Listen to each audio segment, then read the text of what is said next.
प्यारे बच्चों, प्यार भरी सत श्री अकाल। बच्चों तुसी ठीक हो?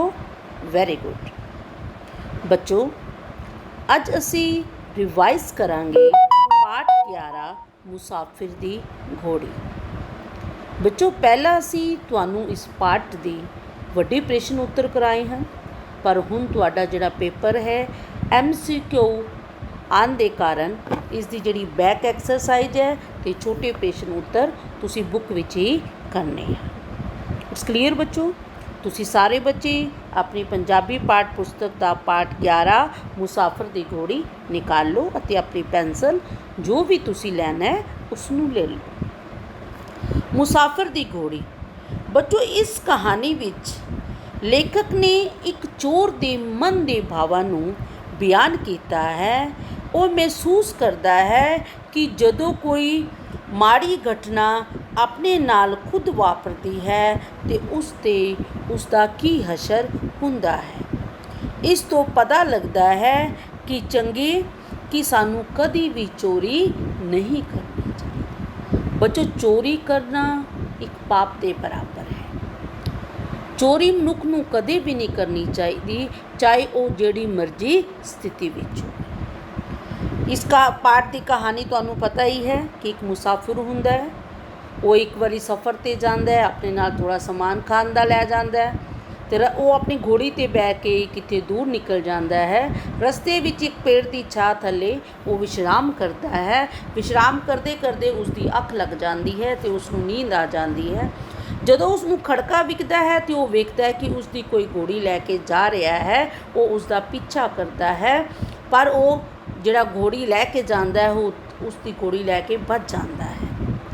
वो पछताउंदा है, फिर वो सोचता है कि वो चोरियां करता सी तो किस तरह उसनू अज महसूस हो रहा है। वो अपने मन के भावां नू फिर वो जिन्हां दे घर उसने चोरियां कीतियां सी वो उन्हां दे घर भी जांदा है तो वो वेखदा है कि वो सब बड़े खुश हैं।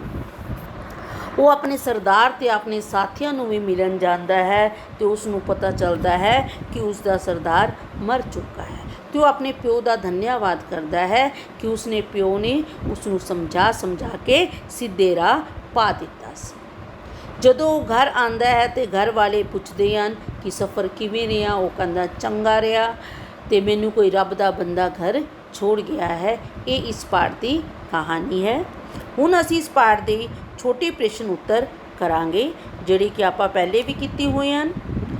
हेठ लिखे प्रश्नां दे उत्तर संखेप रूप विच लिखो। मुसाफिर घोड़ी ते सवार होके कित्थे जा रहा सी? कित्थे जा रहा सी बच्चों? सफ़र ते। कित्थे जा रहा सी? सफ़र ते। जदों मुसाफिर सो गया तो उस नाल की बीती सी बच्चों? उसकी घोड़ी चोरी हो गई सी। उसकी घोड़ी चोरी हो गई सी। घोड़ी के चोरी होने बारे सोच के उसनू की याद आया? जदों उसकी घोड़ी चोरी हो जाती है फिर उसनू की याद आता है? उसनू अपने उन्हां दिनां दी याद आई जदों वो खुद भी चोरियां करदा सी। अगला प्रश्न है, जदों उसने सोचा कि उस नाल कोई वधीकी नहीं हुई तो उसने की कीता? वो अपने घर चल पिया। तो की कीता? वो अपने घर चल पिया। उसके गरोह के सरदार नाल की वापरी सी? उसकी मौत हो गई सी। जिहड़ा उसके गरोह का सरदार सी उस नाल बच्चों की वापरी सी? उसकी मौत हो गई सी।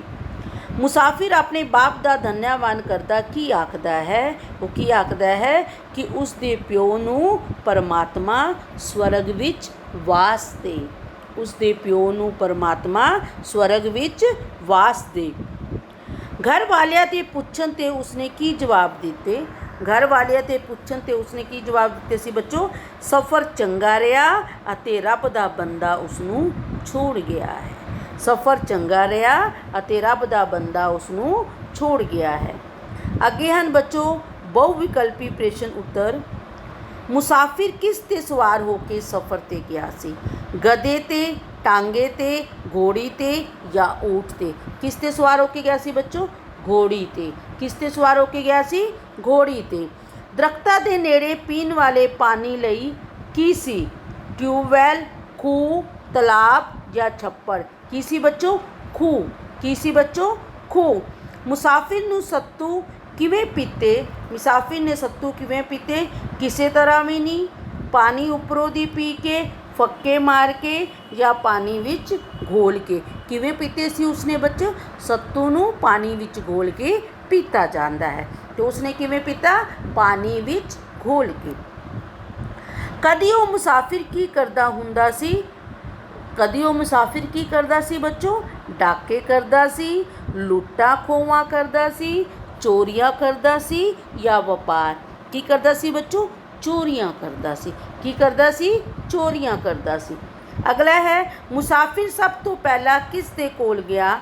ਥਾਣੇਦਾਰ ਕੋਲ, ਗਰੋਹ ਦੇ ਸਰਦਾਰ ਕੋਲ, ਪਿੰਡ ਦੇ ਸਰਪੰਚ ਕੋਲ ਜਾਂ ਹੋਰ ਚੋਰਾਂ ਕੋਲ। ਕਿਸ ਦੇ ਕੋਲ ਗਿਆ ਸੀ? ਗਰੋਹ ਦੇ ਸਰਦਾਰ ਕੋਲ। ਕਿਸ ਕੋਲ ਗਿਆ ਸੀ? ਗਰੋਹ ਦੇ ਸਰਦਾਰ ਕੋਲ। ਜਿਨ੍ਹਾਂ ਘਰ ਵਿੱਚ ਕਦੀ ਉਸਨੇ ਚੋਰੀ ਕੀਤੀ ਸੀ, ਉਹ ਲੋਕ ਕਿਵੇਂ ਜੀ ਰਹੇ ਸਨ? ਖੁਸ਼ੀ ਖੁਸ਼ੀ, ਗੁੱਸੇ ਵਿੱਚ, ਦੁਖੀ ਜਾਂ ਨਫ਼ਰਤ ਨਾਲ। ਕਿਵੇਂ ਜੀ ਰਹੇ ਸਨ ਬੱਚੇ? ਖੁਸ਼ੀ ਖੁਸ਼ੀ। ਕਿਵੇਂ ਜੀ ਰਹੇ ਸਨ? ਖੁਸ਼ੀ ਖੁਸ਼ੀ। ਅਗਲਾ ਹੈ ਬੱਚੋ, ਖਾਲੀ ਥਾਵਾਂ ਭਰੋ। ਮੁਸਾਫਰ ਦੀ ਡੈਸ਼ ਬਹੁਤ ਦੂਰ ਸੀ। ਕੀ ਦੂਰ ਸੀ ਬੱਚੋ? ਮੰਜ਼ਲ। ਮੁਸਾਫਿਰ ਦੀ ਕੀ ਦੂਰ ਸੀ? ਮੰਜ਼ਲ। ਘੋੜੀ ਨੇ ਉਸ ਦੇ ਦਰਖਤ ਦੀ ਡੈਸ਼ ਨਾਲ ਬੰਨ੍ਹ ਦਿੱਤਾ। ਦਰਖਤ ਦੀ ਕਿਸ ਨਾਲ ਬੰਨ੍ਹ ਦਿੱਤਾ? ਜੜ ਦੇ ਨਾਲ। ਕਿਸ ਨਾਲ ਬੰਨ੍ਹ ਦਿੱਤਾ?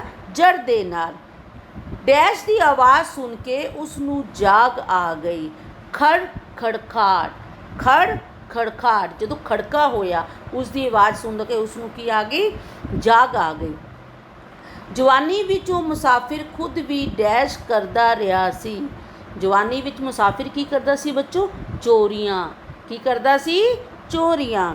ਉਸ ਦੇ ਗਰੋਹ ਦਾ ਡੈਸ਼ 20 ਸਾਲ ਪਹਿਲਾਂ ਮਰ ਚੁੱਕਾ ਸੀ। ਉਸ ਦੇ ਗਰੋਹ ਦਾ ਕੌਣ ਮਰ ਚੁੱਕਾ ਸੀ? ਸਰਦਾਰ। ਗਰੋਹ ਦਾ ਕੀ ਸੀ ਬੱਚੋ? ਸਰਦਾਰ 20 ਸਾਲ ਪਹਿਲਾਂ ਹੀ ਮਰ ਚੁੱਕਿਆ ਸੀ। ਉਸ ਨੇ ਆਪਣੇ ਬਾਪ ਦਾ ਡੈਸ਼ ਕੀਤਾ, ਜਿਸ ਨੇ ਉਸ ਨੂੰ ਸਿੱਧੇ ਰਾਹ ਪਾਇਆ। ਉਸ ਨੇ ਆਪਣੇ ਬਾਪ ਦਾ ਕੀ ਕੀਤਾ? ਧੰਨਵਾਦ ਕੀਤਾ। ਉਸ ਨੇ ਆਪਣੇ ਬਾਪ ਦਾ ਕੀ ਕੀਤਾ? ਧੰਨਵਾਦ ਕੀਤਾ ਕਿ ਜਿਸ ਨੇ ਉਸ ਨੂੰ ਸਿੱਧੇ ਰਾਹ ਪਾਇਆ ਸੀ। ਪੁਰਾਣੇ ਅਗਲਾ ਹੈ ਬੱਚੋ, ਹੇਠ ਲਿਖੇ ਪ੍ਰਸ਼ਨਾਂ ਦੇ ਉੱਤੇ ਠੀਕ ਅਤੇ ਗਲਤ ਦਾ ਨਿਸ਼ਾਨ ਲਗਾਓ। ਪੁਰਾਣੇ ਸਮਿਆਂ ਵਿੱਚ ਮੋਟਰ ਗੱਡੀਆਂ ਨਹੀਂ ਸਨ ਹੁੰਦੀਆਂ। ਪੁਰਾਣੇ ਸਮੇਂ ਵਿੱਚ ਬੱਚੋ ਮੋਟਰ ਗੱਡੀਆਂ ਨਹੀਂ ਸਹੀ ਹੁੰਦੀਆਂ।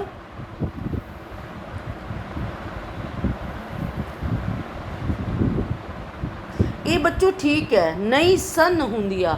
ਨਹੀਂ ਸਨ, ਪੁਰਾਣੇ ਸਮੇਂ ਵਿੱਚ ਮੋਟਰ ਗੱਡੀਆਂ ਨਹੀਂ ਸਨ। ਇਸ ਨੂੰ ਬੱਚੋ ਤੁਸੀਂ ਠੀਕ ਕਰੋਗੇ। ਇਹ ਕੀ ਹੈ? ਠੀਕ ਹੈ। ਇਸ ਨੂੰ ਤੁਸੀਂ ਠੀਕ ਕਰਨਾ ਹੈ।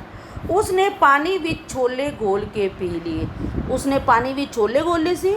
ਨਹੀਂ, ਸੱਤੂ ਘੋਲਿਆ ਸੀ। ਇਹ ਕੀ ਹੈ? ਗਲਤ। ਜਦੋਂ ਉਸ ਦੀ ਜਾਗ ਖੁੱਲੀ, ਉਸ ਦੀ ਘੋੜੀ ਮਰ ਚੁੱਕੀ ਸੀ। ਜਦੋਂ ਉਸ ਦੀ ਜਾਗ ਖੁੱਲੀ ਸੀ ਤੇ ਕੀ ਹੋਇਆ ਸੀ? ਕੋਈ ਹੋਰ ਬੰਦਾ ਉਸ ਦੀ ਘੋੜੀ ਲੈ ਕੇ ਜਾ ਰਿਹਾ ਸੀ। ਇਹ ਕੀ ਹੈ ਬੱਚੋ? ਗਲਤ। ਉਸ ਦੇ ਗਰੋਹ ਦਾ 20 ਸਾਲ ਪਹਿਲਾਂ ਮਰ ਚੁੱਕਿਆ ਸੀ। ਠੀਕ। ਉਸ ਨੂੰ ਚੋਰੀ ਸ਼ਬਦ ਤੋਂ ਹੀ ਨਫ਼ਰਤ ਹੋ ਗਈ ਸੀ। ਇਹ ਕੀ ਹੈ? ਠੀਕ। ਇਹ ਸੀ ਬੱਚੋ ਸਾਡੇ ਪਾਠ 11 ਦੀ ਅਭਿਆਸ MCQ, ਖਾਲਿਸਤਾਨ ਅਤੇ ਸਹੀ।